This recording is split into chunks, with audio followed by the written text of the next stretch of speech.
Bonjour à tous, BabySafe Solutions, qui est à l'initiative de cette journée, est très fier de vous accueillir au premier colloque national des parents aidants. Le fil rouge de cette journée, ça va vraiment être les besoins des parents aidants en fait. Donc là, bienvenue à bord pour partir avec nous à la rencontre de ces parents aidants qui sont aussi un peu extraordinaires comme leurs enfants. On va réfléchir pour voir comment est-ce qu'on peut alléger cette charge des parents aidants pour qu'ils puissent se concentrer réellement sur leur plus beau rôle, celui de parents aimants. On veut prouver finalement qu'il y a une différence, qu'il y a une parentalité différente et que cette parentalité, elle est fondée sur la dépendance et sur finalement le manque d'autonomie de l'enfant qui va perdurer tout au long de la vie de l'enfant. Le tronc commun, c'est vraiment de dire que dans ces 1000 premiers jours et même au moment de l'annonce, la manière dont va être annoncé le handicap, la maladie d'un enfant et des parents va aussi déterminer l'avenir de cette parentalité différente. Et là, je peux vous dire que c'est compliqué. C'est très compliqué. Psychologiquement, physiquement, tout s'effondre. Je rêvais d'être maman, mais je rêvais pas de voir mon enfant souffrir en fait. C'est quelque chose auquel j'étais absolument pas préparée psychologiquement.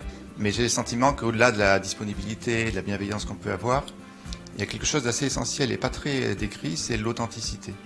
Parce qu'en vrai, il y a une question centrale. Au deuil de l'enfant, il y a aussi le deuil du soignant.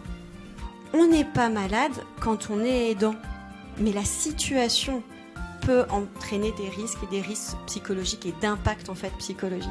On ne valorise pas suffisamment les fragilités en fait, les ressources humaines, parfois appelées richesses humaines en fait. Je pense qu'il faut vraiment considérer qu'on est riche des fragilités de chacun. On sait qu'aussi que l'entreprise peut être aussi un sas, une espèce de boule, enfin tout du moins d'espace dans lequel on va être plus considéré comme un aidant ou une aidante.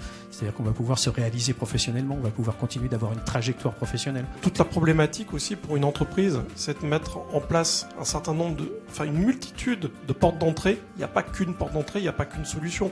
On a un devoir d'évangélisation, de démocratisation et en tout cas d'infuser la connaissance de ce statut particulier, de ce qu'il entraîne pour faciliter la prise de parole. Comment à l'échelle d'une branche et à l'échelle des différentes conventions collectives, on structure notre marque employeur, c'est un mot à la mode, mais on structure une approche qui de toute façon est non segmentante et non stigmatisante. Il était là notre rôle, il était de créer cette garantie d'assurance, la garantie d'efficience à la naissance, qui s'intègre dans un dispositif de protection sociale complémentaire, assurance collective tout à fait traditionnel, mais dont l'objet est vraiment l'accompagnement de ces familles à travers un ensemble de services, à travers un ensemble de solutions qui sont coordonnées. Parce qu'un aidant est un soignant. Et les aspects techniques du métier de soignant, quand on est soignant, on les apprend. Quand on est aidant, on les apprend sur le tas. Je rêverais pouvoir travailler main dans la main avec les organismes. Certains sont là aujourd'hui, les mutuelles, les actions sociales. Je sonne régulièrement à toutes ces portes et c'est pas toujours facile. Il y a du dialogue, on me félicite souvent pour l'initiative, mais quand j'en vois des cas concrets, des dossiers, je me rends compte que c'est très compliqué. La réponse, quelque part, elle viendra certainement d'une articulation en bonne intelligence entre tout ce qui existe aujourd'hui, le public, le privé, l'associatif, l'entreprise, l'assurance. On a entendu des histoires fortes, mais on a aussi entendu des gens qui n'étaient pas concernés, qui s'engageaient. Et ça fait du bien. L'entreprise, c'est plus de 70% de son temps. C'est un peu sa seconde famille quand ça fait longtemps qu'on est dedans.